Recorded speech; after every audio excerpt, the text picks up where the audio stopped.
noite. Que beleza.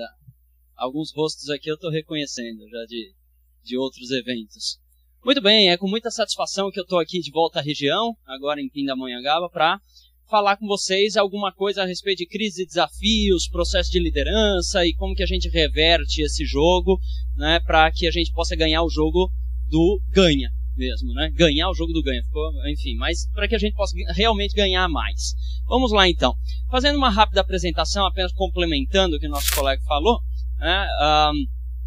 Lá vai a foto e eu tenho um medo desgraçado dessas fotos, né? Isso, assim fica bonito. É que me recordo uma vez que eu estava dando uma palestra, eu não lembro agora que cidade que era, mas foi pelo Cresce. E aí bom, vocês vão perceber, eu fico me mexendo, então eu estava com o microfone na mão esquerda, né? E aí eu apoiei na perna esquerda, coçou a nuca, estava coçando a nuca, e aí bateram a foto e provavelmente eu estava falando alguma palavra com a letra U. Baixa a máquina. Porque a foto saiu assim, né? Péssimo. Um horror. Mas enfim, e os danados do DAV botaram isso no site e tudo. Eu falei, tira esse negócio, que é? Não, Anderson, é a sua cara. Eu falei, o que é isso? Mas enfim, apenas complementando, meu nome é Anderson Bontonin, e se vocês perceberem uma peculiaridade no meu nome, meu Anderson termina com M, né? Diferente de alguns outros Andersons que você possa ter conhecido. Bom, e aqui vai então a minha primeira dica no que diz respeito a sair de uma crise ou de evitar entrar numa crise. A dica é, se você quiser saber a respeito de alguma coisa, vá direto à fonte. Não fique buscando informações a respeito do que uma pessoa acha, do que o outro disse, do que o outro falou, do que o outro queria. Porque o que você vai ter vão ser os rumores, campanhas sussurro, enfim, informações baseadas no achismo, né? Eu acho, e quem acha é investigador. Então você não está ali para investigar, você está ali para saber o fato. Se você quer saber alguma coisa que o teu cliente queria, então vá falar com o cliente. Se você quer saber alguma coisa ou um incômodo de um funcionário, vai lá falar com o funcionário. Enfim, não fique falando com outros, né? Vá direto à fonte. Se você não vai direto à fonte, direto à causa, à origem daquela situação, então você fica manejando o efeito, você fica tentando resolver o efeito, quando na verdade deveríamos resolver a causa. Faz sentido isso? Faz? Ótimo, muito bem. Digo isso para dizer que eu fui direto à fonte para saber por que o meu nome termina com M, né? Muito bem, e fui perguntar para papai e mamãe. Ok. Mamãe me disse, meu filho, as pessoas vão olhar para você e vão saber por que é Anderson com M. E eu fiquei exatamente assim, com essa mesma cara. Eu falei, não entendi, mamãe. E ela completou, é Anderson com M de maravilhoso, magnífico. Muito bem. Tá, foi péssima essa, né? Tá, tudo bem. Eu tenho alguns amigos que dizem que é Anderson com M de metido, né? Mas isso são aqueles rumores, campanha de sussurro que eu falei, ok, né? Bom, depois dessa apresentação completamente estúpida e despropositada, vamos direto ao que interessa, né? Vamos lá. Meu desafio aqui hoje. Eu quero falar para vocês a respeito da diferença entre chefia e liderança. Para que a gente então realmente supere as crises e alcance metas maiores, temos que entender essa diferença. Falar sobre as leis da sobrevivência, como manter algo sobrevivendo, né? O seu emprego, o mercado, a sua empresa, enfim, a sua marca, e aí vai. Os pilares do sucesso, portanto, como implantar uma transformação autodeterminada na sua vida e algumas ferramentas e dicas práticas para motivar as pessoas, sejam seus funcionários ou sejam seus clientes, motivá-los a uma ação, dar um motivo para uma ação, né? Como delegar, que delegar não é passar batata quente, não é simplesmente dar uma ordem, existe um processo, né, para delegar, então a gente vai falar alguma coisa sobre isso. Indicadores de produção, como que você pode verificar se você está no caminho correto ou se a sua equipe está no caminho correto.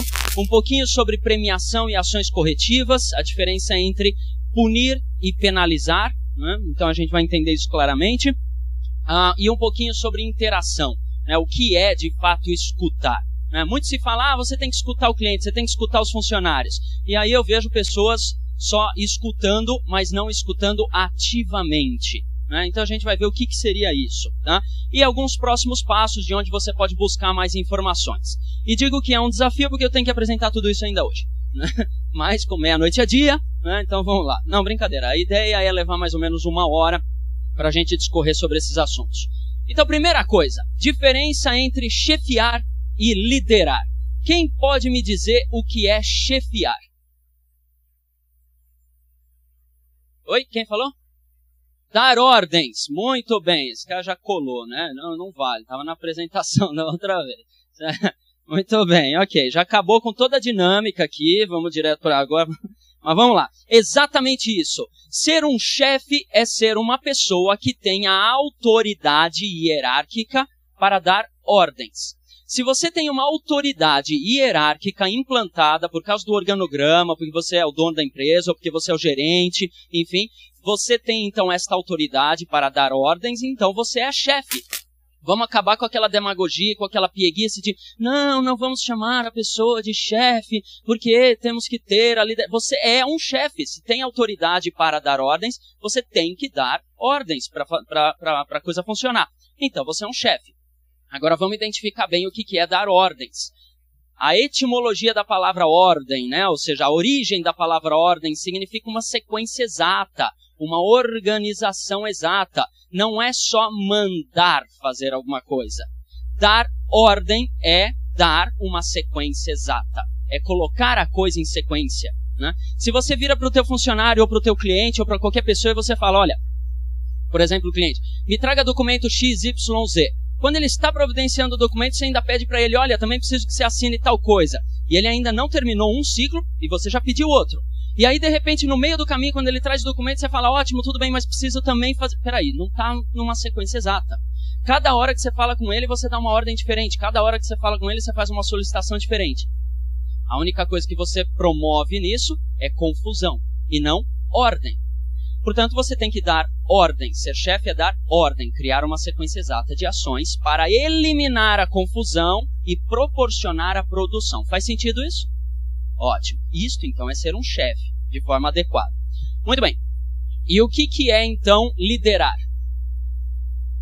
E esse é o momento que vocês respondem. Liderar? Ok? Um de cada vez? Sim? Sim? Não, você não vale. Você está colando. Alguém? Ok. Muito bem. Liderar é fazer com que façam.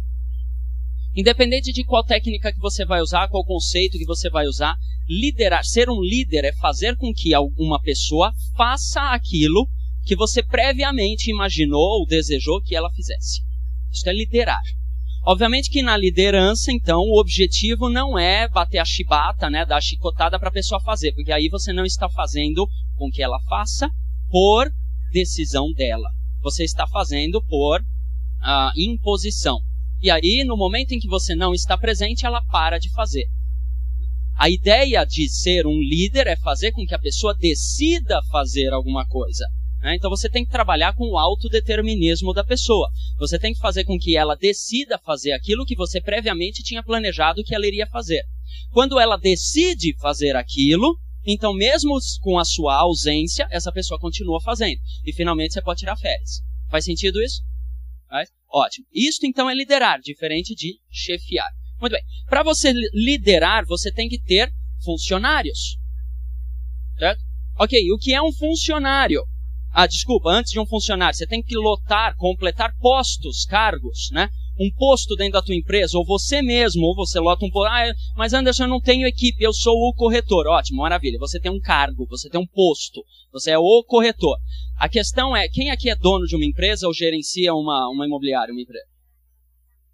Ok, maravilha. Mas para vocês agora, esse ponto. Vocês que têm uma equipe, você criou um posto para uma pessoa e você lotou esse posto com uma pessoa, ou seja, colocou uma pessoa neste posto. Você só pode dizer que esta pessoa tem um posto ou tem um cargo se você forneceu por escrito para essa pessoa uma lista de deveres e responsabilidades. Se você não forneceu uma lista de deveres e responsabilidades por escrito para essa pessoa, você só está chamando ela de um nome diferente. É um nome bonitinho. Em vez de chamar ela de Maria, você está chamando ela de secretária, ou de atendente, ou de, sei lá, outro nome qualquer de posto por aí. Você tem que fornecer a ela uma lista de deveres e responsabilidades. Aí você tem um posto. Porque o que define um posto ser um posto é a lista de deveres. Se não tem uma lista de deveres adequada, é só mais uma pessoa correndo de um lado e para o outro, fazendo de tudo. Faz sentido isso? Faz? Ótimo. Bom, muito bem. Mas aí para lotar esses postos, e você mesmo ou qualquer outra pessoa, nós precisamos de funcionários.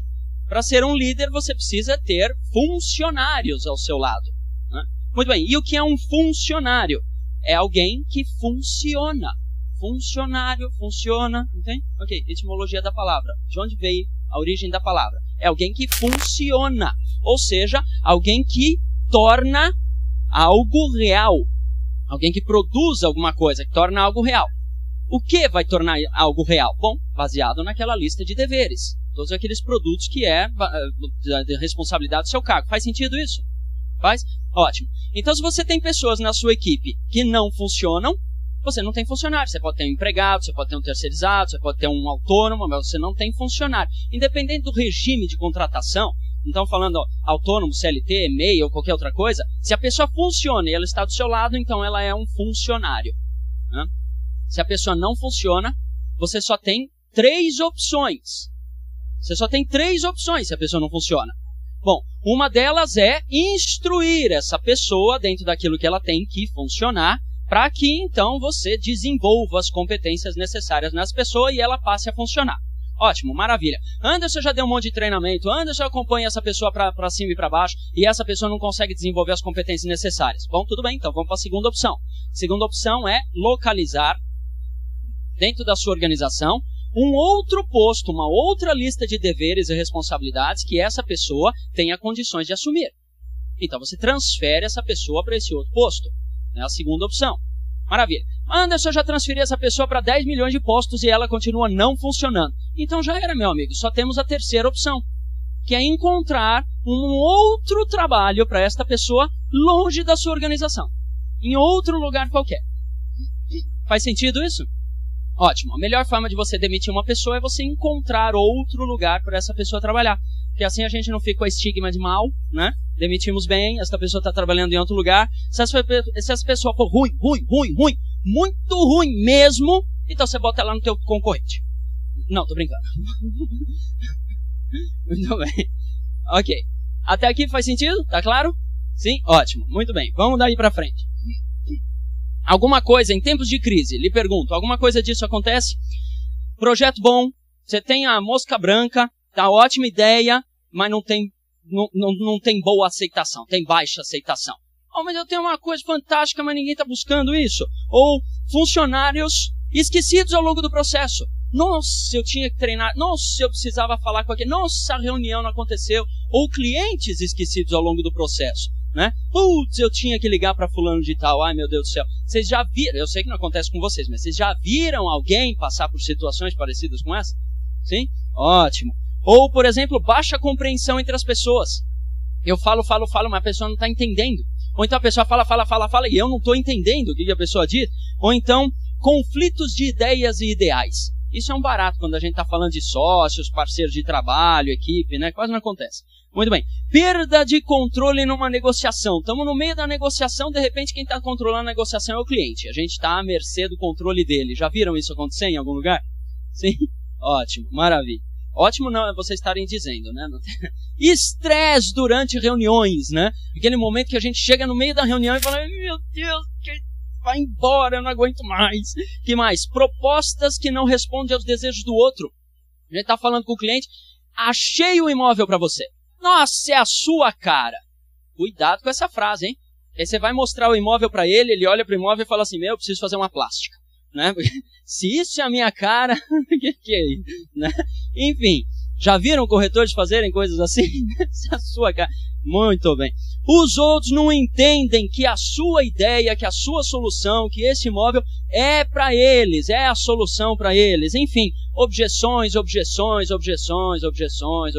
paros, né? Paragens. Bom, uma vez uma pessoa virou para mim e falou assim, como assim luz no fim do túnel, Anderson? Eu não estou vendo nem o túnel. Né? Tempo de crise, complicado. E aí eu disse para essa pessoa, bem-vindo ao mundo da corretagem de imóveis. Não estou dizendo que o mundo da corretagem de imóveis é esse transtorno. Só estou dizendo que se você tiver algumas dúvidas ou não tiver o preparo adequado, você pode cair nesse transtorno. Faz sentido isso? Sim? Ótimo. Então vamos entender o que é necessário para sobreviver. Porque sobreviver é o verbo máximo.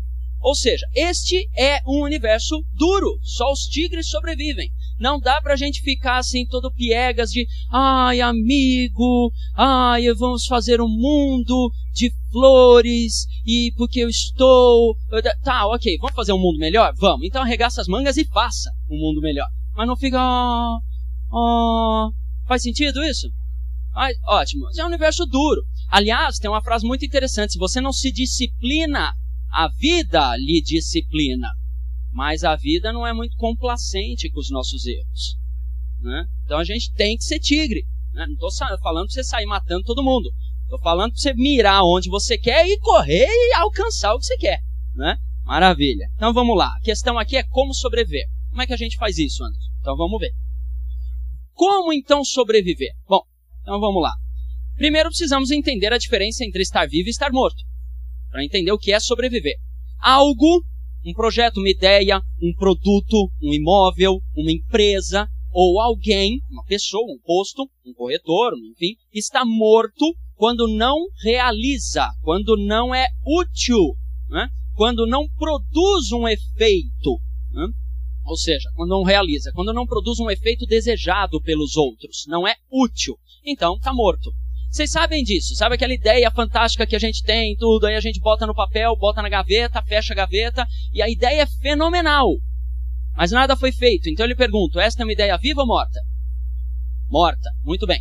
Vamos supor que a gente se junte tudo, vamos lá pra praia, vamos jogar um vôlei de praia. Então a gente se divide em time, tá um time de um lado, outro time do outro lado, você tá aqui de um lado, teu colega do outro lado saca a bola, e aí a bola vem em direção, mas vem mais ou menos entre você e o seu amigo. Você olha pro seu amigo olha para você, você olha pro seu amigo olha para você, a bola vai chegando e pumba, quica no chão. É aquela deixa que eu deixo, né? Isso quase não acontece quando a gente tem parceiros, né, de corretor de imóveis, né? Não, você liga, eu ligo, não, eu achei que você ia ligar, não, eu achei que você ia mostrar, não, e quando você vê, o cliente está lá na porta do imóvel, né? E aí, alguém vem aqui, né? Enfim, é o deixa que eu deixo, né? Bom, o que a gente fala para essa pessoa do jogo de vôlei?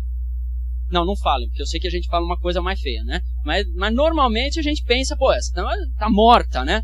É como é que é? Meu pai costumava falar que é uma múmia paralítica, né? É uma múmia paralítica, né? É uma pessoa morta. Por que a gente diz que ela tá morta? Porque não produziu um efeito útil ao time. Não fez nada. Ter a pessoa lá ou não ter a pessoa lá, era melhor não tê-la.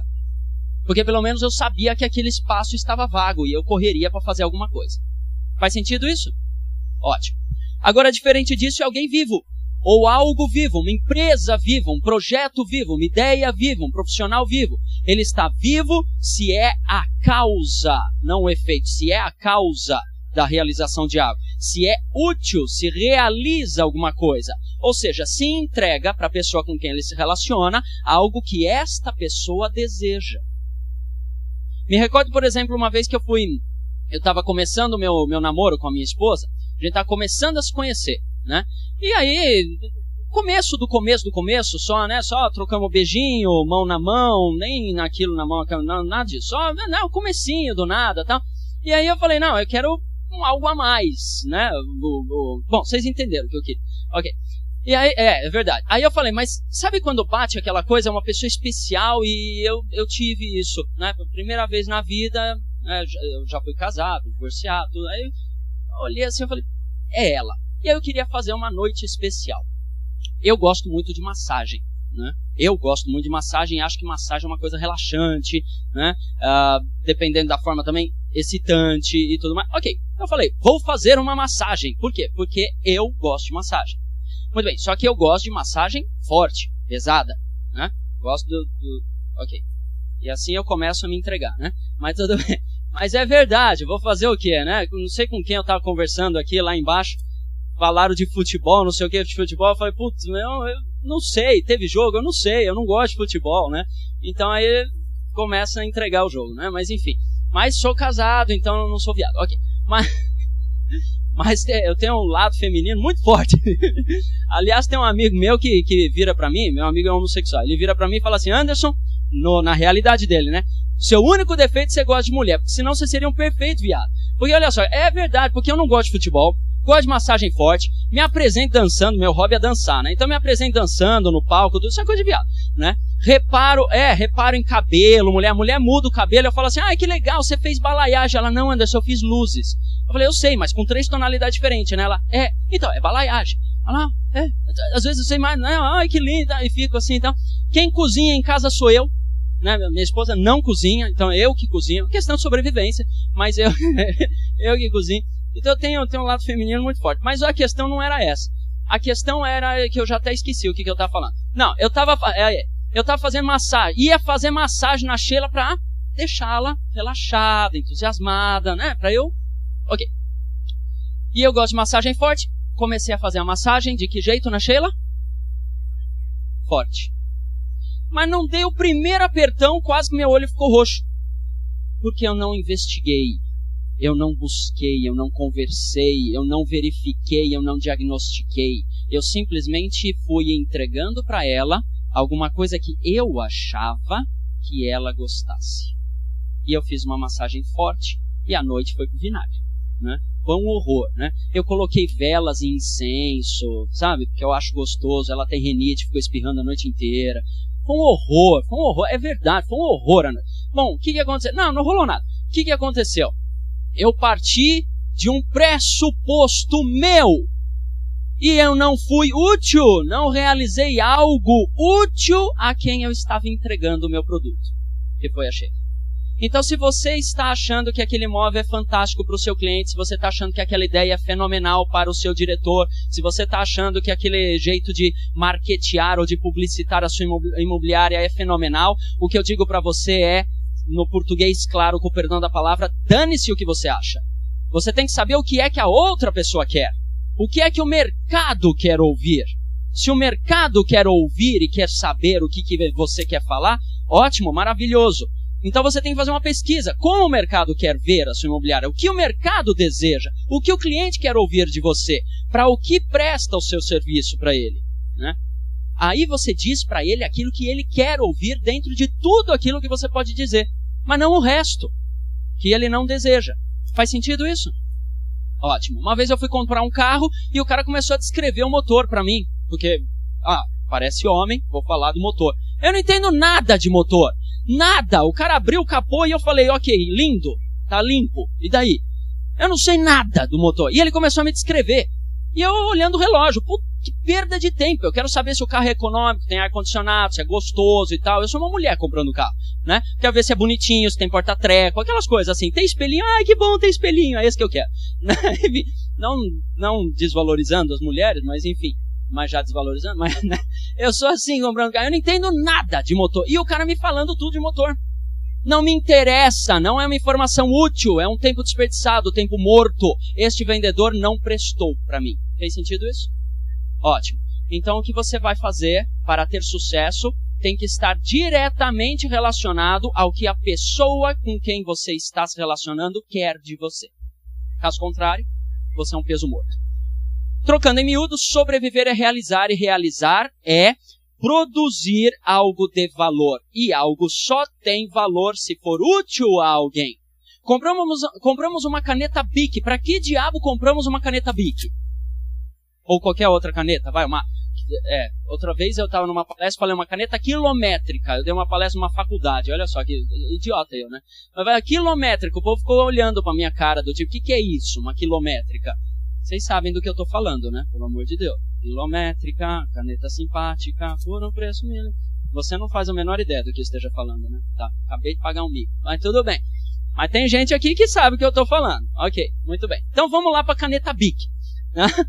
Isso é denuncia idade. Não falem mais quilométrica, tá? Nem toquem no assunto de menudo.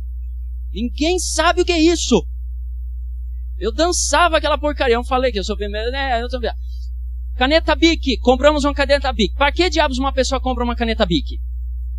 Pra escrever. Ótimo. Aí você pega a caneta Bic, começa a escrever, ela não escreve. Você olha, ali é transparente, você tá vendo que tem tinta, mas a droga da caneta não escreve. E aí o que você faz com a caneta? Joga fora, muito bem, coloca para reciclagem, dá pro priminho brincar, sei lá, você descarta. Muito bem. Você bateu todos os recordes anuais de venda ou de locação de imóveis, ou enfim, todos os recordes, e aí o seu diretor, ou o mercado, ou o CRES, sei lá, te presenteia com uma caneta Montblanc. Alguém aqui não sabe o que é uma caneta Montblanc, para eu explicar? Não, todo mundo sabe. Tá, uma caneta Montblanc, mas não uma caneta esferográfica, uma caneta tinteira. Uma caneta tinteira. Uma caneta que a gente chama caneta de pena. Sabe por que chama caneta de pena, né? Sabe por que chama caneta de pena? Porque ela é tão linda, tão cara, que dá até pena de usar. Mas enfim, é uma caneta tinteiro, né? Bonita, R$1.500, né? Não aquela de 15 mil, uma de R$1.500. Muito bem, você está todo satisfeita com a sua nova caneta Montblanc, leva para casa, deixa em cima da mesa, sua esposa vê, seu marido vê, todo mundo vê, ah, que legal, foi premiado, tudo. Justamente no dia que vem aquela reunião de família, quem vem te visitar? O teu sobrinhozinho, né? Aquele pivete espivitado, que corre de um lado para o outro, pega tudo e você fala, ele não vai pegar a caneta, é claro, é a primeira coisa que ele vai pegar. Ele pega a caneta na mão, você começa a suar frio e aí você pensa, não vai escorregar da mão, não vai escorregar da mão. É claro, lógico, cai de ponta, né, no chão. E amassa a ponta da caneta. Não dá para consertar, você teria que trocar uns R$800 para trocar aquela coisa, tal, ouro branco, ouro amarelo, ponto diamante, não sei o que, você não vai gastar R$800 para comprar, mas é uma caneta que não escreve, portanto jogamos fora, né? Joga fora a caneta, né? Sim ou não? Não? Por que você não joga fora? É uma caneta que não escreve. Por que você não joga uma caneta Montblanc que não escreve no lixo? Hã? Porque ela tem um valor. Muito bem. Ela tem um valor. Qual é o valor de uma caneta Montblanc, mesmo que não escreva? Oi? É uma joia, não é uma caneta, exatamente. Uma joia. Tem um valor sentimental também do prêmio, tudo, mas o maior valor é aquele que é o propósito da caneta Montblanc ter sido criada. Uma caneta Montblanc foi criada para escrever? Não. Não, esse é o tal do valor agregado. Veja, ela também escreve, além de tudo. Uma caneta Montblanc foi criada para lhe conceder o quê? Status. Exatamente isso. A caneta não escreve, mas você põe ela na lapela e cumprimenta as pessoas assim, né? Né?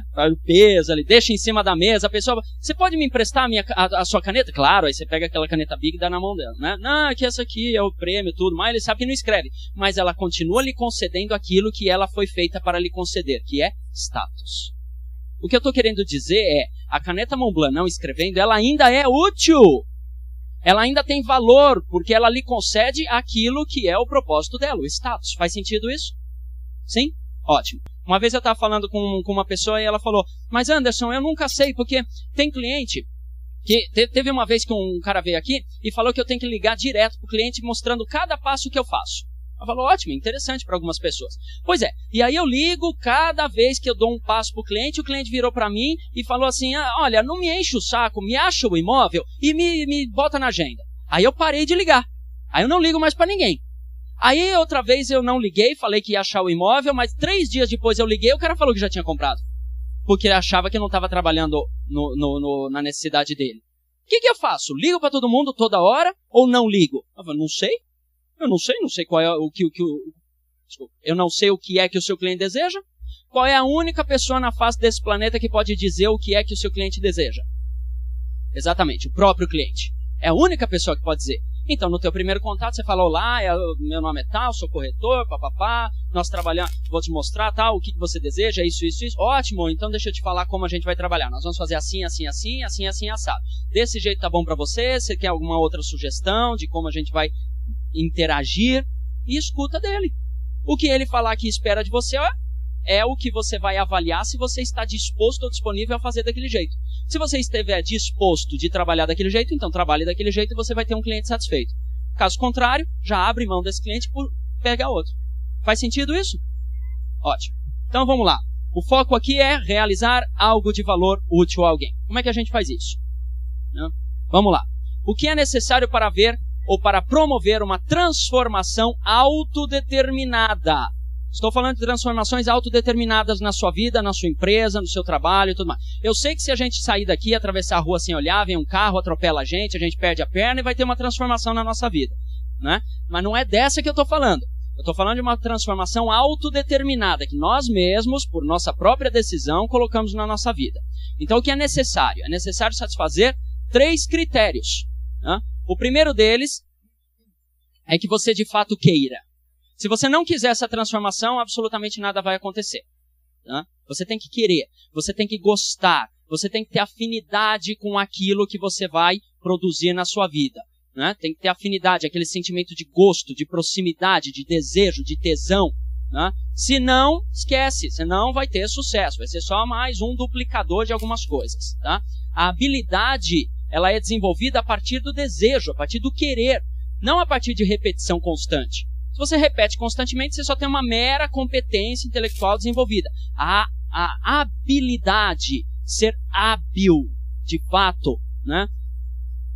Só é conseguido se você de fato deseja aquilo, tem uma querência muito forte, uma vontade, um desejo, um tesão muito forte. A Hortência não foi uma das melhores jogadoras porque ela ficava mais no treino arremessando bola ao cesto. Não, ela ficava mais no treino arremessando bola ao cesto porque ela tinha tesão do que ela fazia. Porque se você, mesmo sem esse tesão, sem esse gosto, sem essa afinidade, ficar mais tempo do que o treino arremessando bola ao cesto, você vai ficar arremessando bola ao cesto e perguntando, Diacho, o que eu estou fazendo aqui? Podia estar saindo, podia estar no bar, podia estar fazendo alguma coisa. Ah, Diacho, mas é que me disseram que é importante fazer isso. Não adianta, não vai desenvolver a habilidade. Faz sentido o que eu estou dizendo? Ótimo, maravilha.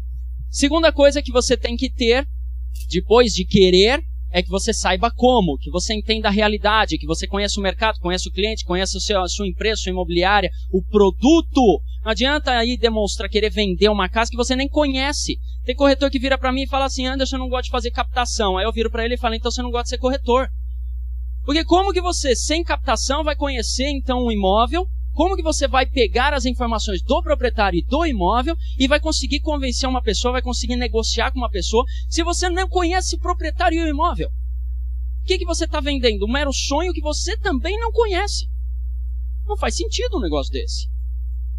Faz sentido o que eu estou falando? Sim? Ótimo. Então, corretor é corretor, tem que ser um profissional completo. Ah, Anderson, mas a gente tem um monte de pré-corretores, pessoas que estão sendo preparadas para ser corretores, que saem para fazer captação. Ótimo, excelente forma de treinamento, porque ele vai pegar um monte de coisa na frente, qualquer coisa que ele conseguir captar já é uma vitória para ele. Fantástico, mas isso não significa que os seus corretores não precisem captar. O corretor está na rua, o cliente está na rua, a mercadoria está na rua. Ele está andando na rua, vê ali uma placa, sabe de uma pessoa, para pedir informação e não vai captar. Ah, não, é que eu não faço isso. Não faz. Você vende o quê? Né? Enfim, para na rua para pedir informação, chega em qualquer rua, chega ali, para ali, tem uma senhora ali regando o jardim, você vira e fala lá, olha, eu vim aqui porque marquei com uma pessoa para ver um imóvel que estava vendo, acho que é nessa rua, mas eu não anotei o número. Qual é o imóvel que está vendo aqui? A senhora sabe? E ela fala, não tem nessa rua. Não tem, não estou sabendo nenhum imóvel nessa rua. Ah, é? Ah, puxa, será que eu me enganei? Será que na outra rua? E ela fala, sim, olha, eu estou sabendo que a minha comadre me falou que tem um imóvel vendendo aqui naquela rua de trás. Puxa, será que essa rua de trás? Qual é o nome da mulher que mora lá? Ah, é a fulana de tal. Ah, tá bom, você vai lá, toca na campanha fulana de tal, fiquei sabendo, por indicação da dona Selma, sei lá, você está vendendo, gostaria de mostrar minhas atividades, sou um corretor de imóvel, pronto, você já captou um imóvel, pedindo informação.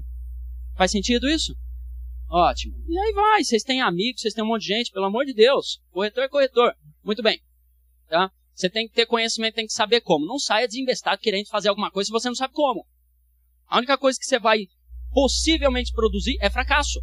Me lembra um amigo que ele estava namorando e tudo, e aí ele virou para mim e falou assim, Anderson, é bom casar? Eu falei, é maravilhoso, meu casamento tá ótimo, lindo, maravilhoso, show de bola. Aí ele, putz, então eu vou casar. Ótimo, legal, você casa então, se planeja e tal, vamos planejar? Ele, não, antes não vem com esse papo de planejar, minha vida é mais assim, eu gosto de ser espontâneo. Tá bom, então, casa, né? Aí ele casou, 2 meses depois ele me procura e fala assim, pô, Anderson, você falou que era legal, mudou tudo. Eu falei, mas é óbvio que muda tudo, porque se não mudasse, continuaria sendo chamado namoro. Se muda o nome é porque é outra coisa. Namoro é namoro, casamento é casamento, é outra situação. Ah, mas é porque a gente não... Pois é, não sabe como. Ele não sentou com a futura esposa dele, no momento namorada, para combinar a realidade de como seria o casamento deles. Então é óbvio que está fadado ao fracasso. Não conversaram sobre isso, não trocaram ideias e ideais, não trocaram conhecimentos, realidade. Se o cliente liga para você e fala que era um apartamento, sei lá, que era uma casa, 2 dormitórios, 2 vagas na garagem. Ótimo, lindo e maravilhoso. Você bate o telefone e sai procurando, você não identificou nada do que o cliente quer. Não identificou nada. Por que 2 vagas? O que faz ele querer uma casa naquele bairro e não em outro? O que aquele bairro tem? O que é que ele quer? O que ele deseja? Não em termos do que ele concluiu da arquitetura da casa, mas o que faz ele desejar aquele tipo de arquitetura. Você tem que conhecer. Uma vez um corretor virou para mim e falou assim, Anderson, o que você falou está fazendo muito sentido, porque veja só, uma vez eu atendi uma mulher de cadeira de rodas. Uma senhora de cadeira de rodas. Ela virou para mim, dizia esse corretor, de uma imobiliária em Moema, em São Paulo. Uma mulher de cadeira de rodas. E ela me disse que queria uma casa por volta de 2 a 3 milhões. Uma senhora muito bem abonada, cheia de herança e tudo, tal, 2 a 3 milhões. Aí eu falei, ótimo, fantástico, o que você fez? Saí desesperado, correndo atrás de casa térrea. Ele queria vender, mas não sabia muito a respeito do cliente. Saiu desesperado à procura de casa térrea. Óbvio, né? A mulher tem cadeira de rodas, né? Tem que ser uma casa térrea, com rampa e tudo. Sim ou não? Não. Não. De 2 a 3 milhões. Mulher cheia da grana, pergunta pra ela se ela quer uma casa térrea com rampa ou não. Ai, Anderson, mas isso é óbvio. Óbvio, mas não é real. Não é tão óbvio assim. Depois esse cara ligou para esta mulher para fazer a demonstração de uma casa térrea. E ela falou, não precisa não, já comprei. Bom, só para eu saber então o que você comprou. E aí ela falou a casa que ela comprou de 3 andares. 3 andares. E ele falou, mas desculpa lhe perguntar, a senhora tem cadeira de roda? Ela falou, sim, a casa custava 2,5 milhões. Eu gastei 300 mil para colocar um elevador. Ela tinha 3 milhões. Gente, faz sentido o que eu estou falando? Ótimo, não rotule, não pondere, não pense, não ache. Investigue, diagnostique, pergunte. A única pessoa que acha ou que quer, que pode dizer alguma coisa é o teu cliente. Você não tem que achar por ele. A única coisa que você é pago é para fazer um contrato adequado que o proteja.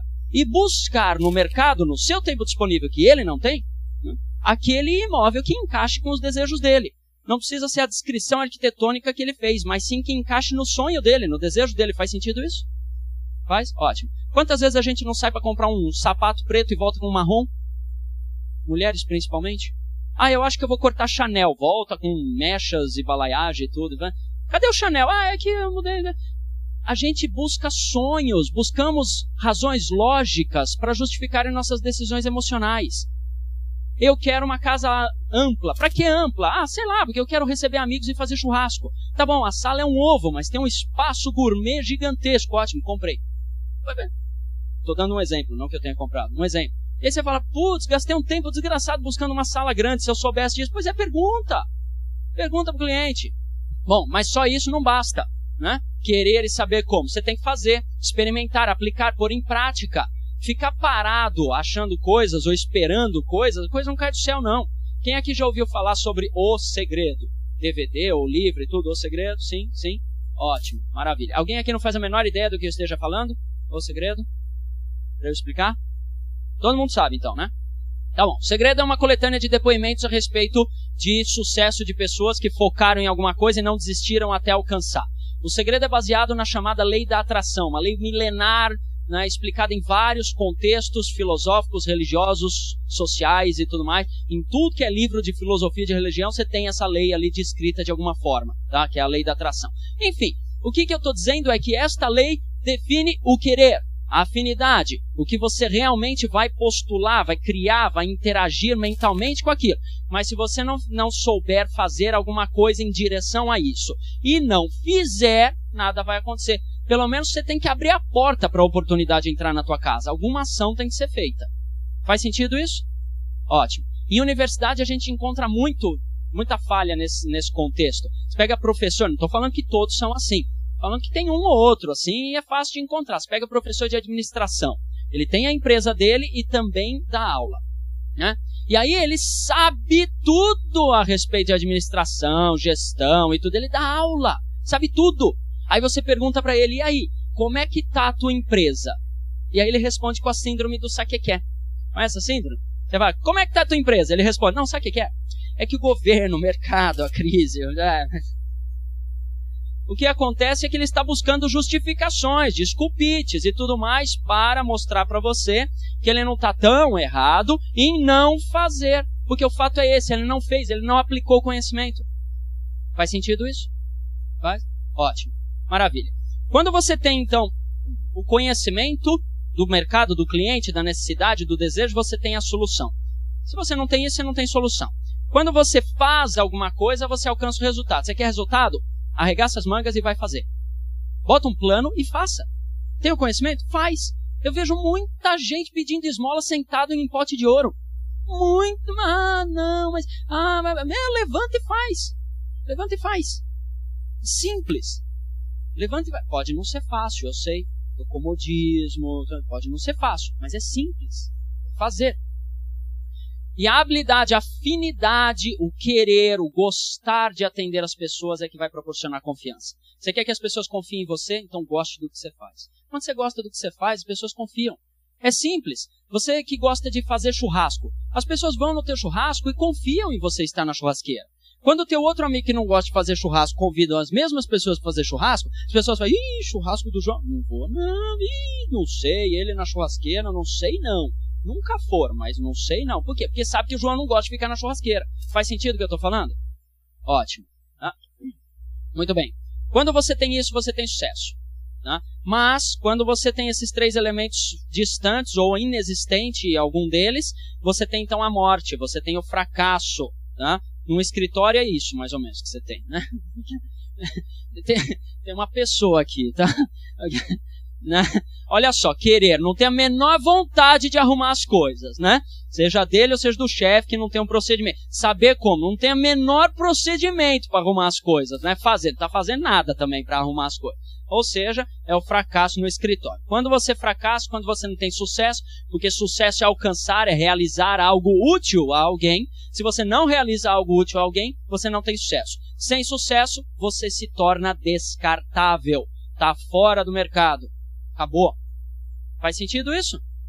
Ótimo, maravilha. E não importa o que é que você desejou fazer.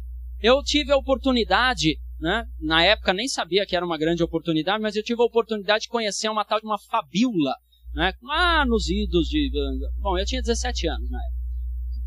Esta Fabiola, a única coisa que ela fazia na vida era andar de patins. Patins inline, sabe? Os 4 rodinhas na frente da outra. Ela só andava de patins. Ela acordava de manhã, botava o patins e depois ela tirava o patins. Eu acho que se ela tirasse o patins durante o dia, ela caía. Ela não saberia andar, sabe? É sério. Ela só andava de patins o dia inteiro, todos os dias. Direto, fazia mais nada da vida. Claro que um monte de gente falou, essa menina tá perdida. Esta menina não vai ser ninguém. Não estuda, tá perdida, presos em conceitos sociais. Porque para você ter sucesso, você precisa querer, saber como e fazer.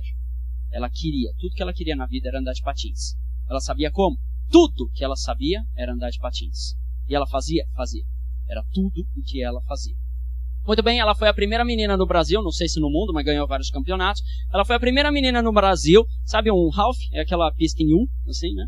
Ela ia de frente naquela porcaria e dava um escarpado de costas. Escarpado é quando você faz uma pirueta, só que reto, corpo retinho assim. Ela dava um escarpado de costas, tá? Um mortal, escarpado de costas, dava outro e voltava de frente. Ela foi a primeira menina no Brasil a fazer isso. Ganhou vários campeonatos, né? Claro, ela só fazia isso. E foi chamada por uma empresa de jogos de Los Angeles para colocarem eletrodos nela e copiarem, né, os movimentos dela. E os movimentos dela fizeram parte de um jogo que foi vendido pelo mundo inteiro e ela ganhou royalties. E se ela foi esperta no uso do dinheiro, ela não precisa trabalhar pro resto da vida. Nem ela, nem a próxima geração. Faz sentido? Quando você quer de fato alguma coisa, você botou isso na mente. Então, não é que você cria. Tudo bem, você cria também. Mas você fica mais atento também. Na pior hipótese, você fica mais atento às oportunidades. Porque as oportunidades estão passando na tua frente a todo instante. Tudo é oportunidade. Aí, pegou um táxi, era uma oportunidade. Pronto, acabou. Eu estava no aniversário de uma amiga no sábado à noite. E papo vai, papo vem, conversando. O cara começou a reclamar do trabalho. Né? Entre a terceira cerveja, o cara começou a reclamar do trabalho, reclamou do trabalho. Eu falei, mas você faz assim, assim, assado. Mas como que você sabe que é para fazer assim, assim, assado? Não, porque eu sou consultor também e tal, tô te dando a dica. Ele falou, não, melhor. Eu sou o braço direito do dono, nós temos uma rede de 4 empresas, na verdade, de salão de beleza e tudo mais. E a gente tá precisando de uma gestão. Mas agora. Peguei o cartão, tudo, já marcamos reunião, vamos fazer alguma coisa. Quando que eu vou imaginar que no aniversário de uma amiga, num bar, depois da terceira, quarta cerveja, eu vou fechar uma reunião para fechar um negócio? Não, não tô. Mas eu quero ajudar as empresas. Eu quero muito ajudar as pessoas para que elas ganhem mais dinheiro, para que elas produzam algo que seja útil à sociedade, que realmente entregue alguma coisa de valor para ter direito até mesmo moral de receber alguma coisa em troca, que é o dinheiro, né? Que é exatamente isso que você está falando. Ou seja, ele tinha um desejo, ele tinha uma vontade e achou a coisa. Ele queria se sentir melhor, tal, tudo. Enfim, fez sentido isso? Fez? Ótimo. Obrigado, Renato. Quando você tem, então, esses três elementos, é isso que acontece. É uma sobrevivência em alto nível. Em alto nível. Ou seja, você tem o seu mundo nas suas mãos. Eu não estou dizendo que você tem o mundo nas suas mãos. Eu estou dizendo que você tem o seu mundo nas suas mãos. Baseado no que você tenha de crenças limitantes. Baseado nas limitações que você acha que tenha e baseado naquilo que você acha que possa alcançar. Porque como Henry Ford disse, Henry Ford, criador do carro, da empresa Ford, tudo, enfim, ele dizia uma frase muito interessante. Ele falava assim: se você acha que pode ou acha que não pode, você está certo. Se você acha que pode ou acha que não pode, você está certo. O que ele queria dizer com isso? Se você acha que pode, então de fato existe aí uma possibilidade. Se você acha que não pode, então sequer uma possibilidade existe. Então o que eu estou dizendo é, se você tem querer, saber como, fazer, e saber como mas eu preciso divulgar a minha empresa. Faça uma pesquisa de mercado sobre quais são os botões, ou seja, aquilo que ativa o interesse da pessoa em buscar a sua empresa. Baseado nessa pesquisa que você vai publicitar, não faça publicidade baseada no que você quer. Baseado no que atrai o cliente. Faça uma pesquisa, pergunte para eles. Faz sentido isso? Ótimo. Você não precisa saber de tudo. Aliás, é exatamente o contrário. Você não precisa saber. Você tem que ter a realidade dos outros, o conhecimento dos outros. Aí você vai ter o seu mundo nas suas mãos. Aquilo que você quer alcançar nas suas mãos. Muito bem. Então vamos dar algumas pequenas ferramentas para vocês, tão simples quanto o Clips, mas tão funcional quanto ele. Na verdade, grandes ferramentas. Pequenas porque são simples na aplicação, mas são fenomenais. Primeira coisa, para motivar. Eu vou dar algumas dicas para você motivar uma pessoa, que pode ser seu funcionário, pode ser seu cliente. Seu cliente também tem que ter um motivo para a ação. Isso é motivação. Né? Você não motiva na verdade mesmo, você não motiva uma pessoa. Você só faz com que ela enxergue um motivo. E ela, então, enxergando o motivo, é que vai fazer a ação. Ela que tem, então, que perceber o motivo e aí ela parte para a ação. Então ela se motivou. Não dá para motivar alguém. Né? Evento de motivação, história, bexiga, rua, legal, 2 dias depois está tudo igual. Você não deu um motivo agora para a ação. Né? Cria um bônus, cria uma premiação, pronto, agora você deu um motivo para a ação. Mas como que você vai conversar com as pessoas? Divida as pessoas em 2 grandes grupos. Não rotule, tá? Porque cada hora a pessoa está num desses grupos. Cada assunto a pessoa está num desses grupos. Não rotule, você tem que identificar todo instante que você está conversando com ela, em que grupo ela está naquele assunto. Primeiro grupo são os buscadores de prazer. O que é um buscador de prazer? É aquela pessoa motivada pelo prêmio. Ou seja, ela quer saber o que de bom vai acontecer se ela fizer aquela ação. É para fazer alguma coisa, ela quer saber o que de bom vai acontecer para fazer aquilo. Tá? Ou seja, ela quer saber o que ela ganha com isso. E normalmente são pessoas que incluem os outros. O que nós ganhamos com isso. Inclui os outros aí, né? Ou seja, é uma pessoa que gosta de ouvir os verbos ganhar, conquistar, alcançar, produzir, realizar, implantar, inovar, né? Fazer, coisas assim, tá? Ou seja, ela quer prazer. Então, uma pessoa dessa, você não pode virar para ela e falar alguma coisa do tipo, faz, senão eu te demito. Ela vira para você e fala assim, ela dá de ombro, tá nem aí, é o tipo da frase que ela não vai nem entender. Porque ela é movida pelo prêmio, ela é movida pelo ganho. Tá, eu quero saber esse procedimento. Tem que fazer? Tem que fazer. Ok. O que ele gera de benefício, então? O que de bom vai acontecer se a gente fizer esse procedimento? Não, nada, é só um procedimento diferente. Esquece, ela não vai fazer nunca isso. Tá? Tem que dizer o que de bom vai acontecer. Você tem um cliente assim. Então você tem que dizer o que de bom vai acontecer se ele adquirir esse produto, esse imóvel, essa casa. O que de bom vai acontecer? Para você dizer isso, você tem que saber o que ele esperava. Se você ficou só no quero 2 dormitórios com 2 vagas na garagem, você não sabe dizer o que de bom vai acontecer se ele comprar aquela casa. Vai partir do teu achismo que é bom para você, não para ele. Então você tem que perguntar, 2 dormitórios? Que legal, por que 2 dormitórios? O que te faz querer 2 dormitórios?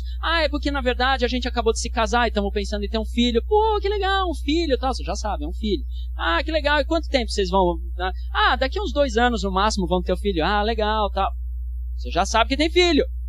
Então, qualquer coisa que você achar nas proximidades do imóvel que você vai mostrar para essa pessoa que tem a ver com criança pequena, então você vai falar o que de bom vai acontecer se essa pessoa adquirir este imóvel. Faz sentido isso? Ótimo. Maravilha. O outro grupo são dos evitadores de sofrimento.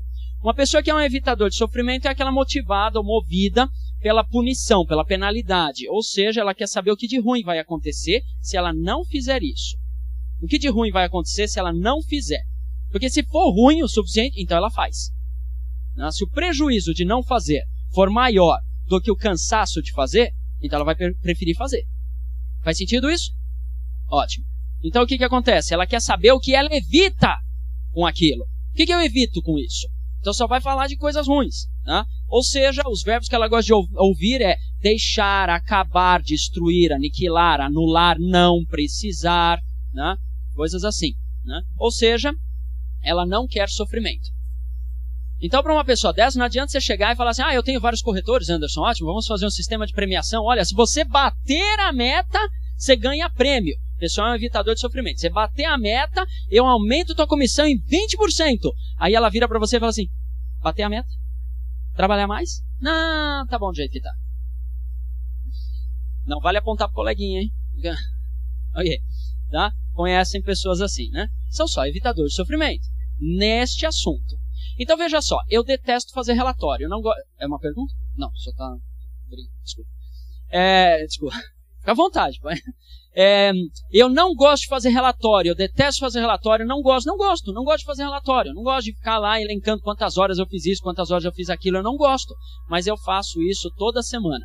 Toda quinta-feira, às 2 horas, meu sócio tem um relatório meu, porque ele tem que mandar para os Estados Unidos, porque a gente representa algumas tecnologias dos Estados Unidos e tudo, conhecimentos e tal, e se nós não mandarmos o relatório para eles na quinta-feira, no máximo atrasado na sexta-feira, nós corremos o risco de perder, né, o licenciamento. Se nós perdemos o licenciamento, eu não tenho como comercializar aquilo, eu não tenho como dar algum benefício, né, dentro daquele tipo de produto que eu tenho, e eu ganho menos dinheiro. Então, por isso, eu faço relatório. Eu não faço relatório porque alguma coisa vai acontecer de bom. Não, eu faço relatório porque se eu não fizer, alguma coisa de ruim vai acontecer. Então, eu sou um evitador de sofrimento no que tange a fazer relatório. E dar uma palestra? Dar uma palestra sobre buscador de prazer. Anderson, temos uma palestra aqui. Não, tudo bem, vamos aqui, eu ajeito aqui a agenda, passo para outro dia, vamos dar uma palestra.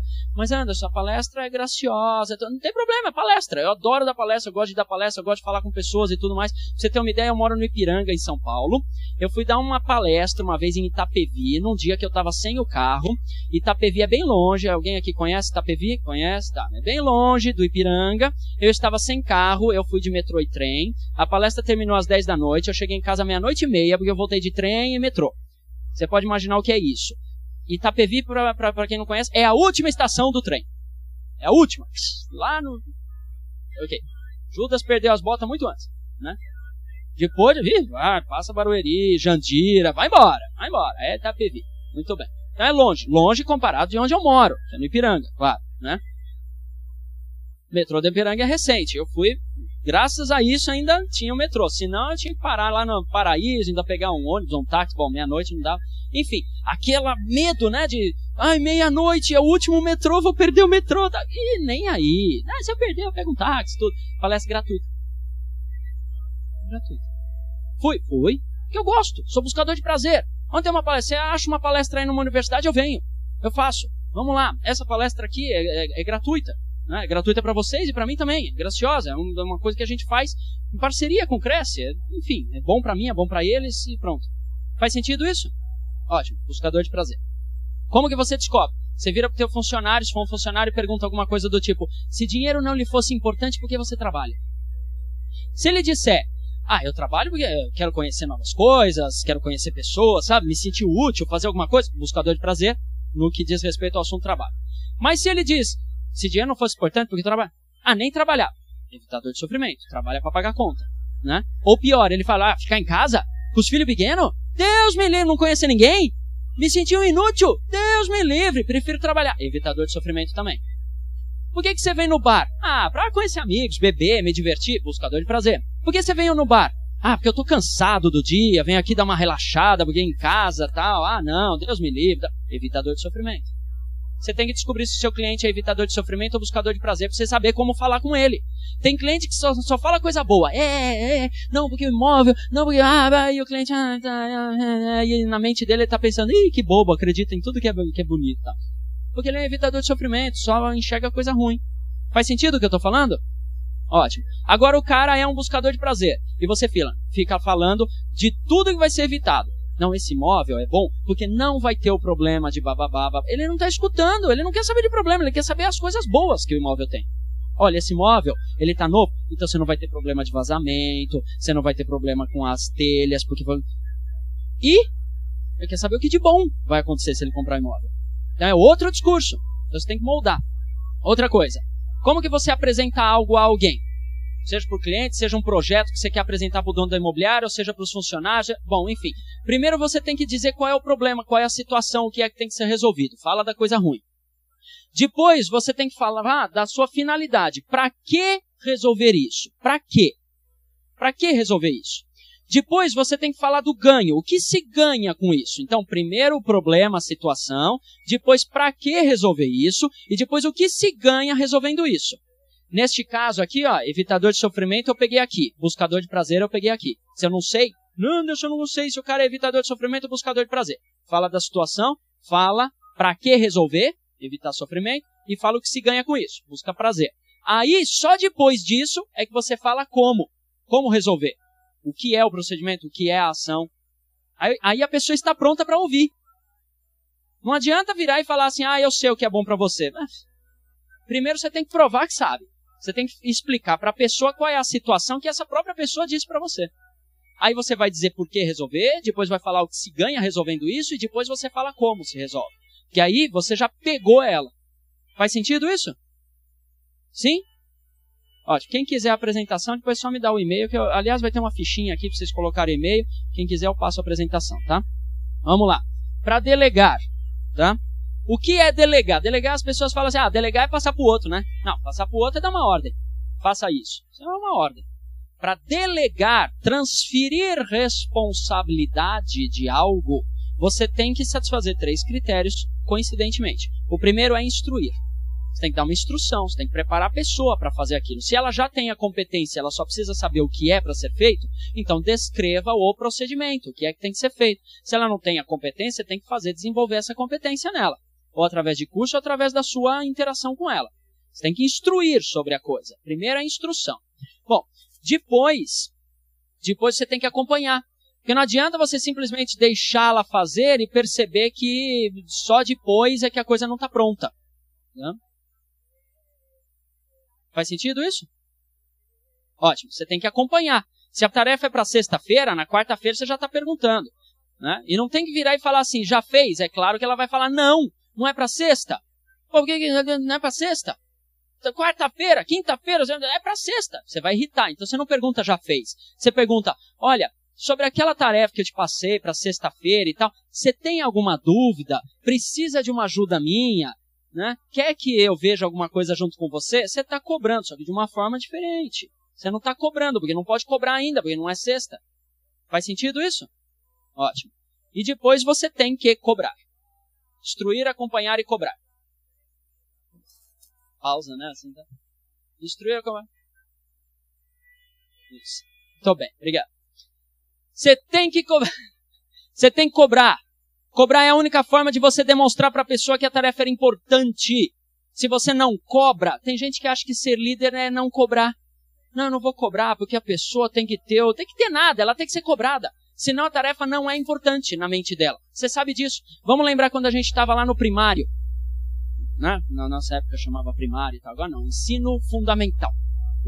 Né? Estávamos lá na 3ª, 4ª série, alguma coisa assim e tal. E aí a professora numa sexta-feira nos passa um porrilhão de lição de casa. Um monte de lição de casa. Você pega aquele monte de lição de casa e fala, ai meu Deus, perdi o final de semana. E de fato perdeu.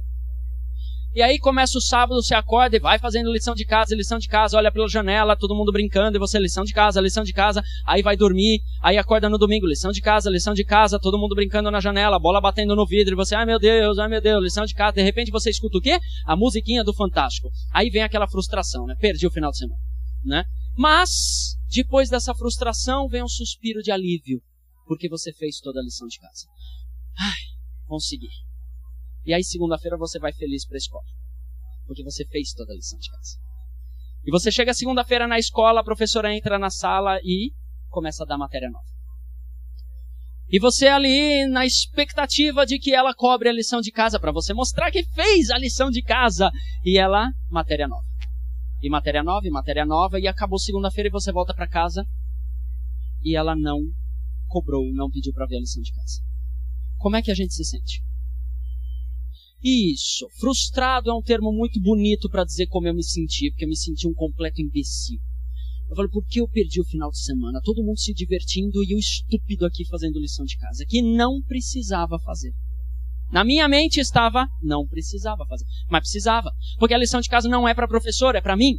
É minha responsabilidade, eu que queria aprender, eu que teria que fazer a lição de casa, não a professora, mas ela não cobrou. Então, na minha mente, não era necessário, não era preciso. Quando chega sexta-feira, ela passa mais um monte de lição de casa. Sou esperto, né? Espertinho agora. O que eu faço? Não faço a lição de casa, claro. Bom, claro que na segunda-feira ela cobrou, tomei ponto negativo, xinguei ela me deu um 0, aí eu xinguei de novo, aí chamaram meus pais, enfim, foi um furdunço na escola. A primeira vez que eu briguei com uma professora, mas enfim. Mas é fato, aconteceu mesmo. Se você quer que o seu funcionário, que o seu cliente, que a sua esposa, que o seu, sei lá quem, realmente faça alguma coisa que você delegou, cobre. Cobre, não seja razoável. Cobre. Se você não cobrar, a pessoa vai achar que não é necessário. E uma vez que você não cobra, é suficiente para ela nunca mais fazer isso. Faz sentido isso? Ótimo. Cobrar é cobrar. Não faça a tarefa do outro, pelo amor de Deus. Cobra e faça com que a pessoa faça. Aí vem aquela mãe do adolescente. Aí o adolescente chega em casa, o que ele faz? Tira o tênis, joga para qualquer canto, não é assim? Aí joga para qualquer canto. Aí passa a mãe, recolhe o tênis. Aí ela passa de volta, recolhe o tênis. Aí passa de volta, recolhe o tênis. Na quinta vez que a mãe manda o adolescente recolher o tênis, ele ainda não recolheu, claro, o que ela faz? Ela recolhe o tênis. Quando este adolescente vai recolher o tênis? Nunca! Nunca! Porque você fez o trabalho do outro pelo outro. Se você faz o trabalho de um funcionário seu, você herda a responsabilidade do trabalho. Não só daquele, como todos os outros, iguais, ele nunca mais vai fazer. Vai esperar que você faça. Faz sentido o que eu falei? Ótimo. Uma vez apareceu um sujeito nesse planeta e ele disse uma coisa que passou 2000 anos e as pessoas ainda não entenderam. Ele falou, não dê o peixe. Ensine a pescar. Quando você faz o trabalho do outro pelo outro, você está dando peixe. Você não está ensinando a pescar. E o pior disso, além dele não fazer e você ficar sobrecarregado, você está fazendo a única ação que o impede de evoluir. A única ação que impede uma pessoa de evoluir é você impedi-la de experimentar novas competências. Quando você faz o trabalho dela porque ela não conseguiu fazer, você impediu a pessoa de experimentar novas competências. Ela nunca vai desenvolver essa competência e a culpa é tua. E depois você fica falando, mas ele não trabalha, mas ele não faz. Pois é, se você fez isso, ele nunca vai fazer e a culpa é tua. Isto não é ser um líder. E você vai ficar na crise. E sobrecarregado. Faz sentido isso? Mesmo? Ótimo. Então delegue. Instrua a pessoa. Acompanhe a tarefa da pessoa e cobre ela. Se ela faz, parabeniza. Se ela não faz, instrua novamente. Se você já instruiu 10 vezes e a pessoa não conseguiu fazer, demita. Joga ela em outro posto. Se um funcionário não funciona, você instrui. Se ele não foi instruído, então você transfere. Se ele ainda não conseguir mostrar uma competência na outra área, então vai para outra oportunidade de trabalho. Tira ele da tua empresa. Mas não fica, camuflando um buraco. Mantendo uma pessoa lá na expectativa de que ela faça algo e ela nunca faz. Isso é pior para você e para a pessoa. Muito bem.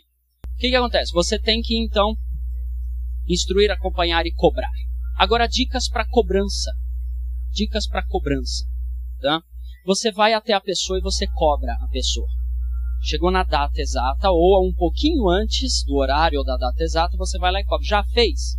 E ela vem, claro, se ela não fez, ela vai cair num tom emocional de medo, os olhinhos vão pular de um lado para o outro, ela não vai dar uma resposta direta. Você sabe, fez o relatório? Ela, não, é que, bom, não fez. Tá? Muito bem, então você não precisa ficar fazendo com que ela diga que não fez. Você já sabe que não foi feito. Acabou. Então, se não fez, não adianta você esbravejar, gritar para todo canto, bater na mesa, falar, eu já te disse, tem que fazer um relatório e tal. Qual é o propósito? O propósito não é fazer a pessoa fazer? Liderar não é fazer com que a pessoa faça? Você brigar com a pessoa, você vai instigar que sentimento nela? Respeito ou medo? Hã? Medo. Uma pessoa em tom emocional sentindo medo, ela está mais propensa ao sucesso ou ao fracasso? Fracasso. Esse é um bom funcionário para você? Não. Então não adianta gritar, não adianta esbravejar. Quando você grita, ele faz? Quando eu grito, ele faz. Pois é, mas cada vez menos. Cada vez vai produzir menos. Você está destruindo um potencial na tua empresa. Estou falando da pessoa, estou falando de você. Então o que você tem que fazer? Instruir. Ah, Anderson, mas tem que ser bonzinho? Não, não tem que ser bonzinho, não. Você tem que penalizar também. Tem que penalizar. E a gente vai falar sobre isso. Mas o que acontece? Você vira para ele e fala assim, fez tal coisa? Ah, não fiz. Ok, o que te impede de fazer? A pergunta é, o que te impede? Você tem que resolver a causa. Não adianta gritar, brigar, falar que... Você é o líder, você tem que tirar as barreiras e fazer com que ele seja produtivo. O que te impede de fazer tal coisa? E ele vai te dizer o que impede. Não adianta ficar perguntando, por que não fez? Por que disso? Por que daquilo? Você vai perguntar o que te impede. Ou o que te impediu de fazer. Ai, perdi o negócio. Perdeu, já tá perdido. Agora você passa a mão no telefone e tenta conquistar de novo. Mas se não, perdeu. Ok, o que te impediu? O que te impediu de ligar para o cliente? O que te impediu de fazer a demonstração? Ou o que te impede de fazer o relatório? O que te impede de ligar para ele agora? E aí ele vai dizer algum impeditivo. Este impeditivo é que tem que ser resolvido, tem que ser manejado, tem que ser negociado. Se estiver dentro da sua alçada resolver aquilo, então você resolve e deixa o caminho limpo para a pessoa fazer. Você não faz o trabalho dela, só deixa o caminho limpo para ela fazer. Se não estiver dentro da sua alçada resolver, estiver dentro da alçada dela, responsabilidade dela resolver, então você negocia com ela para ela resolver isso.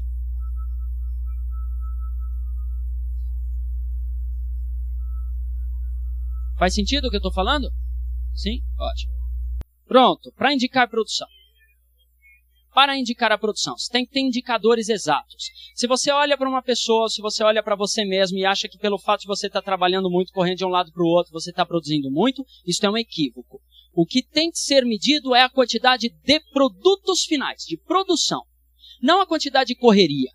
Não a quantidade de correria. Às vezes tem um matuto ali, calminho, tranquilo, fazendo o trabalhinho dele, você fala, nossa, ele não trabalha nada. Quando vê, é o vencedor de vendas. É o que mais vende. É o que mais produz. E aí, eu estou correndo de um lado para o outro, e não estou vendendo tanto. Né? Então o que a gente tem que ver é a medição da sobrevivência. Você tem que criar gráficos para você mesmo. Faça gráficos que meçam essa produção. Tá? E continue medindo isso e acompanhando estas condições. Então a minha sugestão é, você coloca na horizontal, tá? Dia, semana, mês não. Mês é muito tempo para medir alguma coisa. Depois que o mês vence, você vai medir, já apareceu todas as contas para pagar. Já é muito tempo. Uma semana no máximo. Tá? As pessoas ficam medindo por mês, só depois que o mês vence, a conta já apareceu, o faturamento não teve, e aí? Aí já é tarde demais. Então é por semana, se não for por dia, por semana.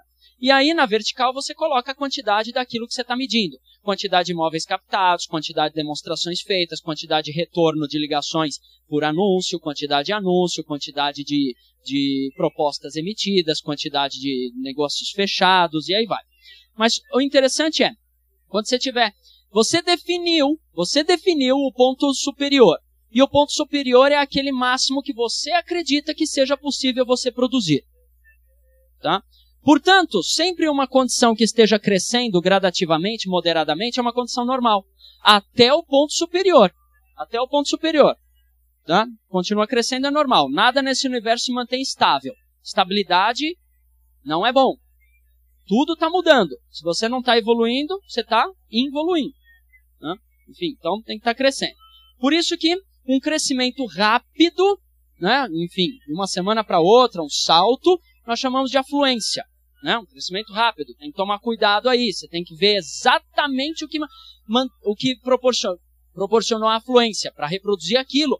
As pessoas têm mania, isso é um erro drástico, as pessoas têm mania de quando tem um salto, bota projeto novo. A empresa faturou pra caramba, crescemos pra caramba, vamos botar o projeto novo. Não é o momento do projeto novo. Não foi o projeto novo que deu esse salto. Não foi essa nova ideia que proporcionou esse salto. Agora você tirou o foco daquilo que proporcionou o salto para botar uma coisa nova que não está testada ainda. É claro que vai cair. Faz sentido isso? Ótimo. Você põe um projeto novo quando as coisas atuais não estão dando certo ou quando você chegou no ápice da produção imaginada. Aí você põe o projeto novo, porque daqui não dá mais para crescer. Então você põe o projeto novo. Quando está caindo, é porque não está dando certo o que você está fazendo. Aí você põe o projeto novo. Mas quando cresceu, você tem que reinvestir naquilo que ocasionou o crescimento. Caso contrário, você tirou o foco da galinha de ovos de ouro. Faz sentido isso? Ótimo. Por isso que é tão perigoso aquelas empresas que crescem em faturamento gigantescamente no primeiro ano, que o segundo ano elas estão propensas à falência, que todo mundo fala isso, que é perigoso, perigoso. Perigoso porque ela enche de dinheiro e começa a fazer um monte de projeto novo. Não é o momento. Né? Muito bem. O momento é esse, da emergência. Caiu um pouquinho, aí você bota projeto novo. Caiu um pouquinho, você vê onde está o erro e muda a tua base de operação. Muda o jeitão, porque do jeito que está não está dando certo. Então você muda o jeitão. Tá? Muito bem. Uma queda maior, aí é que você tem que mudar tudo mesmo, é perigo. Uma queda muito grande, você está em não existência. Começa tudo do zero de novo. Começa tudo do zero. Começa de novo. Replaneja, começa de novo. Tá? E quando você se mantém lá em cima, você está em poder. Isso significa dizer que projetos novos você tem que colocar na emergência, no perigo, na não existência e no poder. São os momentos vermelhos, os momentos vermelhos. E o poder são os momentos que você pode colocar projeto novo, ideias novas, conceitos novos e tudo mais. Tá? Numa normal, continua fazendo tudo que está fazendo. Numa fluência, economiza tudo, só faz aquilo que deu a fluência.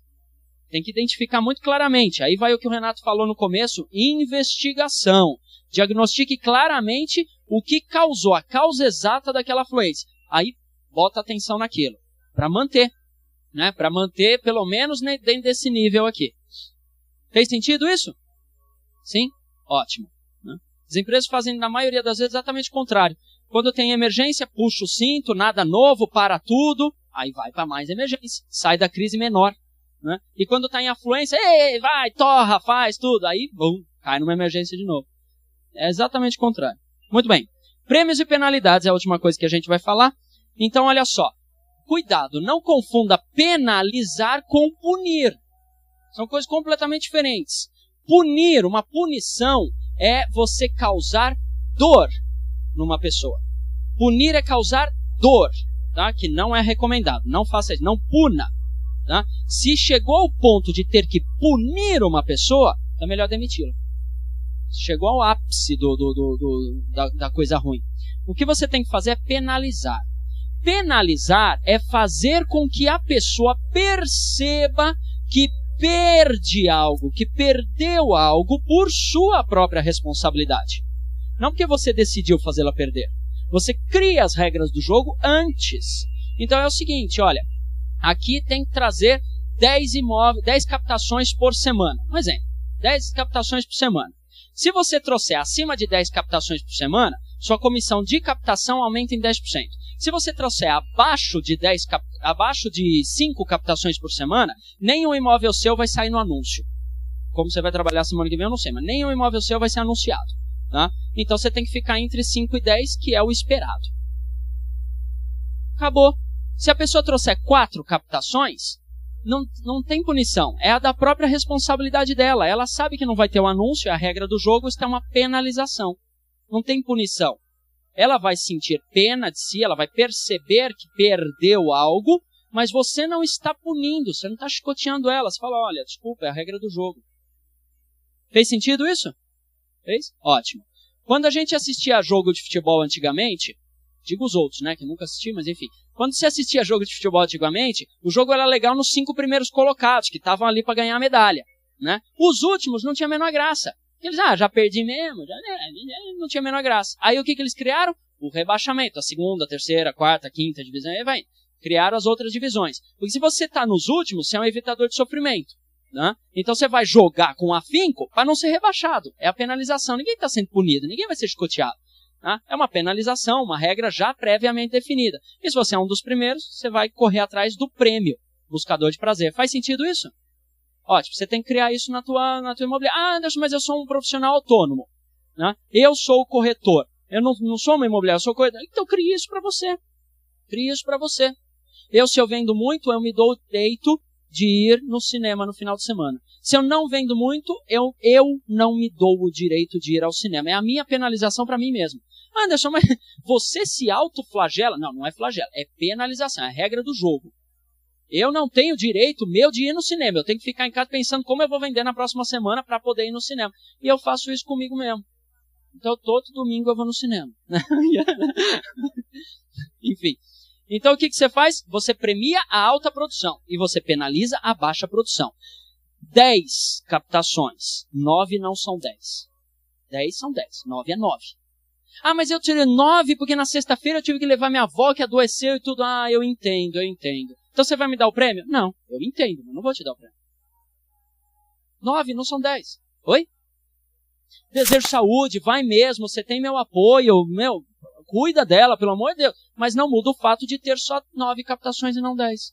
Não muda o fato. Eu entendo, até fico condoído. Quer me ajuda? Eu vou junto, tudo bem.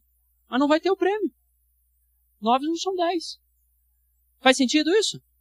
Ótimo. O cliente tem 100 mil para comprar. Você mostra uma casa de 110. Ele fala, desculpa, eu só tenho 100 mil. Ah, mas 110, né? Quase. Quase não existe. Uma pessoa não está quase grávida, eu não estou quase empregado, né? A empresa não está quase falindo, ou ela está falindo ou não está. Faz sentido isso? Ótimo. Então não tem quase lá. Quase lá é não lá. Não tem essa. Né? Marcou com o cliente às 2 horas. Você chegou um pouquinho atrasado, né? 2h20. Mas o cliente já foi embora. Ah, pô, mas ele não foi razoável, né? Eu quase cheguei no horário, já era, perdeu o negócio. Tem essa. Então você tem que penalizar a baixa produção. Tá? Corrija o comportamento inadequado e iniba o comportamento destrutivo. Tá? Simples assim. Vamos lá. Como resolver não cumprimentos? Eu já falei, né, dei a dica para vocês. Então, olha, não pergunta por quê. Por que você não fez? Não cumprimento, né? Ele não cumpriu. Não pergunte por quê. Pergunte o quê. O que te impede? O que te impediu? Aí você sabe, então, o fato impeditivo. E você resolve ele. Tá? Nas ações corretas que a pessoa faz... nas ações erradas que a pessoa faz... Tá? Você tem que fazer uma correção baseada num propósito realmente produtivo. Tá? Ou seja, não invalide a pessoa. Invalide o erro. Não a pessoa. Você não fala, você errou. Não, você fala, isto aqui está errado. Ela fez errado. Não é que ela sempre erra. Putz, você sempre erra isso, né? Não. Você não invalida a pessoa. Porque ela começa a achar que sempre erra, quem acha que pode ou quem acha que não pode está certo. Então ela começa a achar que sempre erra e ela sempre vai errar. Não. Isto está errado. Vamos ver como tem que corrigir. Mas se ela fez alguma coisa certa, então você valida a pessoa. No erro, você invalida o erro, não a pessoa. Na coisa certa, você valida a pessoa, não a coisa. Fez sentido isso? Ótimo. Sempre numa ideia de fazer a pessoa crescer. Sempre fazer a ideia de que ela pode mais. E aí ela vai poder mais. Muito bem. Escute, pelo amor de Deus. Permita que o outro fale. Permitir que o outro fale não é. Vai falando que eu estou te ouvindo. Não tem essa. Dê atenção. Tá? E se você não tem o tempo? Anderson, eu não tenho tempo agora. Eu estou no meio da proposta, eu não posso ouvir a outra pessoa. Então você não diz para a pessoa, não, agora eu não posso. Volta daqui meia hora. Não, ela fica só com eu não posso. E ele não quer me ouvir. Você vira para a pessoa e fala assim, eu quero te ouvir. Pô, é legal, é importante isso que você tem para falar. Sim, eu quero lhe ouvir daqui 30 minutos. Eu quero lhe ouvir assim que eu terminar isso. Não é, olha, agora não dá, primeiro eu termino isso, depois a gente... Não, agora não dá, é o que fica na mente. Não, eu quero lhe ouvir daqui 30 minutos. Não, eu queria te falar uma coisa, ótimo! Anota aí. Eu quero conversar com você então sobre essa coisa. Se você quer falar comigo, é importante. Assim que eu termino esse e-mail, a gente já conversa, uns 15 minutinhos. Pronto. Não diga não, diga que sim, mas coloque na tua agenda. Controle a situação. Tá? Você tem que saber duplicar o que a pessoa falou. Se a pessoa falou uma coisa e você não sabe dizer o que ela falou, você não ouviu. A pessoa vira e fala assim, a sala era retangular. Aí você vira pro teu colega e fala assim, olha, o cara foi lá ver uma sala quadrada. Ele não falou quadrada, é retangular. É diferente. Não tem 4 lados iguais. Você falou com uma que tem 4 lados iguais. É outra coisa. Você não ouviu direito. Estou dando um exemplo bem idiota, mas enfim, por aí. Tá? Diagnostique antes de prescrever. Não saia falando o que você acha sem ouvir a pessoa.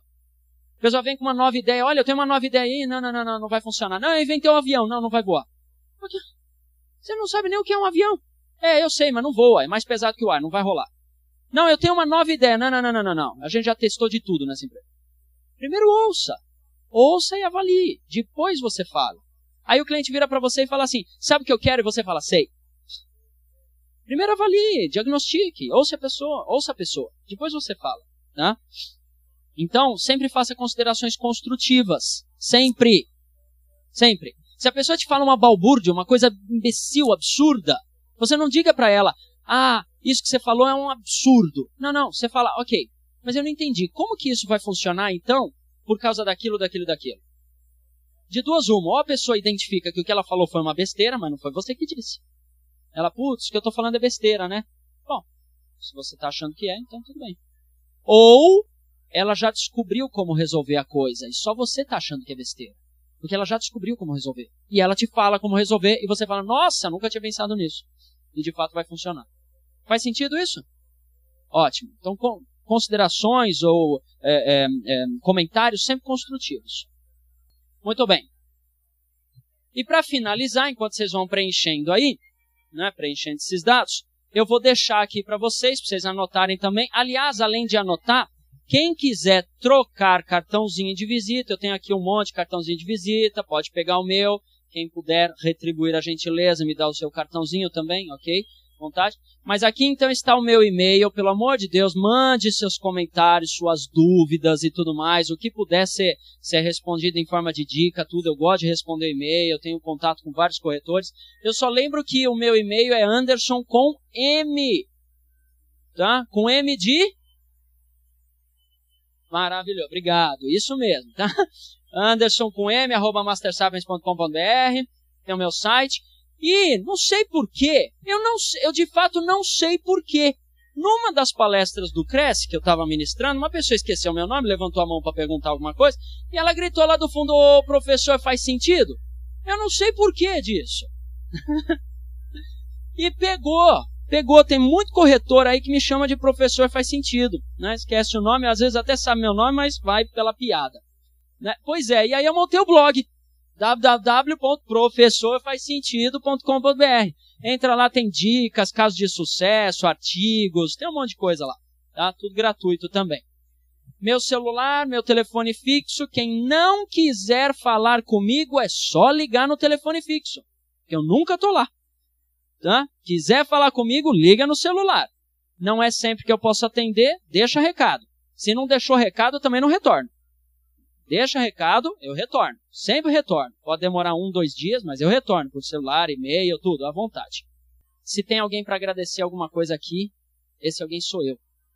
Porque no momento, e tomara que esse momento nunca chegue, nunca exista, no momento em que as pessoas acharem que não podem mudar, que não podem transformar, que não podem melhorar, que nascem do mesmo jeito que morrem, né, e nada pode ser feito a respeito disso, então meu propósito de vida se esvai, acaba. Não meu propósito enquanto profissional ou da minha empresa, mas o meu propósito de vida, a única coisa que primariamente eu imaginei ser, né? Que é transmitir conhecimento, transmitir conteúdo, buscar informações, ponderar, derivar e passar isso de forma prática e aplicável para as pessoas. Então eu preciso de que exista pessoas como você, né, que queiram melhorar, que queiram aprender alguma coisa, que queiram aplicar novos conceitos para ser melhor, para produzir alguma coisa realmente útil para a sociedade. Porque sem você eu não tenho trabalho, eu não tenho o que fazer. Então a oportunidade de estar aqui hoje é muito gratificante para mim. Né? Então por isso que eu termino o dia de hoje, né, realmente agradecendo muito essa oportunidade de poder compartilhar alguma coisa que eu tenho feito e que, enfim, tenho obtido sucesso, permitindo que vocês também obtenham nesse sentido.